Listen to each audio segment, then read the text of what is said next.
In the heart of the countryside, where endless fields stretch beneath a pale sky, silence is rarely just silence. Here, the quiet is thick with secrets, and the gentle rustle of wind can mask something far more sinister. The phrase, "the fields went silent," then something answered back echoes through these rural landscapes, hinting at the hidden terrors that lie beneath their tranquil surface. Each story begins with calm, but it is the sudden hush that signals the arrival of something inexplicable. Tonight, we delve into true accounts where the silence of the fields was not a comfort, but a warning, and what answered back was nothing short of terrifying. In the countryside, silence is not merely the absence of sound. It becomes a presence in itself, pressing against the walls of empty homes and stretching across endless fields. Here, isolation is absolute. Neighbors are miles away, and the nearest witness to a scream may be nothing more than a distant crow. The vastness of the landscape amplifies every uncertainty, turning simple shadows into threats and ordinary noises into warnings. Psychological tension builds slowly, fueled by the knowledge that help is far beyond reach, and that whatever answers back from the darkness is heard only by those who dare to listen.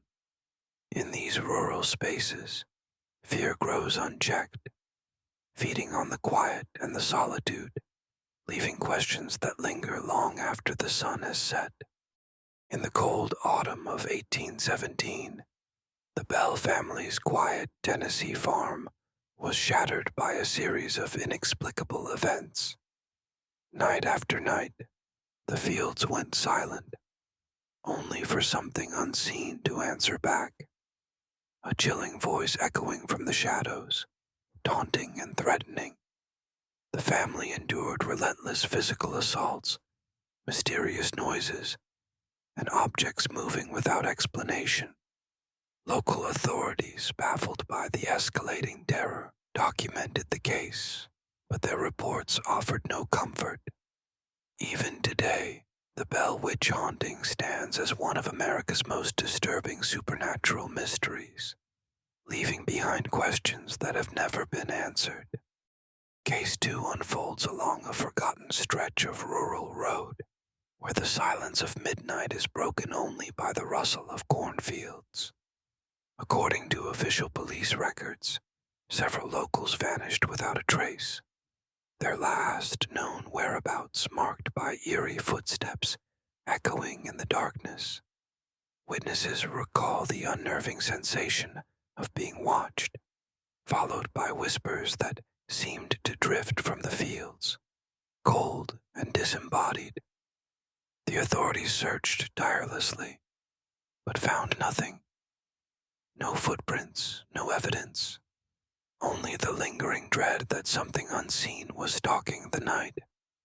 To this day, the abandoned road remains untouched, its secrets buried beneath the hush of the fields, waiting for someone to answer back.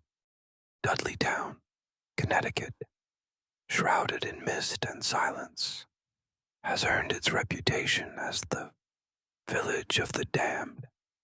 Investigators who venture into its crumbling remains often describe a chilling atmosphere, punctuated by abrupt drops in temperature and the unsettling sensation of being watched. Eyewitness accounts detail disembodied voices echoing through the woods, and several visitors have reported inexplicable disappearances, leaving only unanswered questions behind. Police records document failed searches, and archived interviews reveal a pattern of psychological distress among those who return. As night falls and the fields grow silent, the haunting presence of Dudleytown lingers, daring anyone to uncover its secrets. On a cold autumn evening, the farmer noticed something unsettling. His fields, usually alive with the sounds of insects and rustling leaves, had fallen into an unnatural silence. He described the quiet as suffocating, a stillness that pressed against the windows of his farmhouse. Then, without warning, an inhuman scream tore through the night, echoing from the dense woods beyond the property. Investigators later found a trail of footprints, oddly shaped and impossible to match with any known animal. To this day, the farmer claims he feels eyes watching him from the tree line, and the question remains, what broke the silence of the harvest, and why did it choose that night? In the isolated hills of Dunwich, Massachusetts, residents have long whispered of things best left unseen. According to archived police reports and faded diary entries, the town's silence was often broken by guttural cries echoing from the woods, accompanied by strange footprints that defied explanation. Eyewitnesses recall livestock vanishing overnight and shadows moving against the moonlight, hinting at something unnatural lurking just beyond the fields. Folklore blends seamlessly with these accounts, painting a picture of a community gripped by fear, where the boundaries between reality and nightmare blur. To this day, investigators remain divided. Was Dunwich truly haunted, or did something far more sinister slip through the cracks of rural isolation? On a cold autumn evening, the silence of the countryside was shattered by a mother's desperate cries. Her son, just 8 years old, had wandered too close to the edge of the woods, vanishing without a trace. Search parties combed the fields and forest, their flashlights flickering against the trees, but the only response was a chorus of strange lights and voices echoing from the darkness. Eyewitnesses recall hearing their names whispered from unseen places, and some reported seeing shapes moving just beyond the reach of their beams. To this day, the woods remain untouched, and the question lingers, who or what answered back when the fields went silent? In the heart of a forgotten countryside, the old barn stood as a silent witness to decades of whispered fears. An investigative team, armed with cameras and audio recorders, entered its decaying halls, searching for answers behind its reputation as a cursed place. Their flashlights revealed ritual markings etched into the wood, symbols that matched those found in local folklore, suggesting a history of dark gatherings. As the night deepened, unexplainable banging echoed from the rafters, each sound sharper and more urgent than the last. The team's recordings captured the chilling noises, but no source could be found, leaving them and us with the unsettling question, was something truly waiting above, or had the barn itself become a vessel for the unknown? In the remote stretches of farmland, locals began to whisper about a presence lurking in the wheat fields. Eyewitnesses described a shadowy figure, silent and unmoving, watching from between the stalks.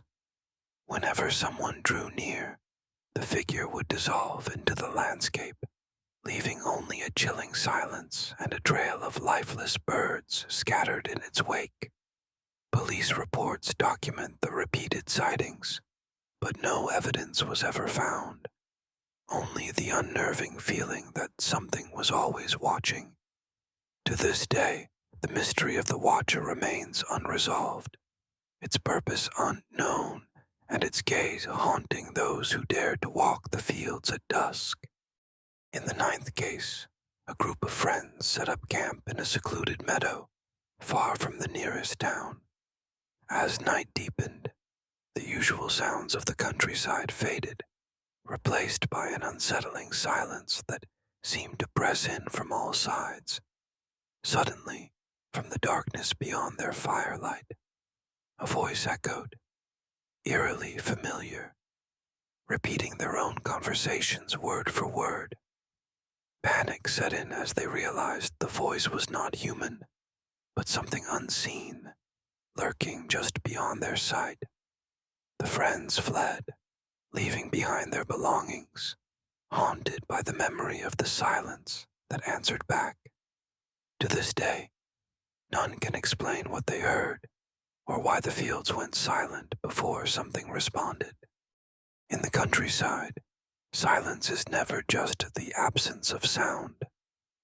It is a canvas for secrets, a space where every unanswered question hangs suspended in the cold night air. The fields, shrouded in mist and memory, hold on to their mysteries with a quiet patience, waiting for the next story to unfold. Even as dawn breaks, the unsettling echoes of what cannot be explained linger, reminding us that some truths are destined to remain hidden.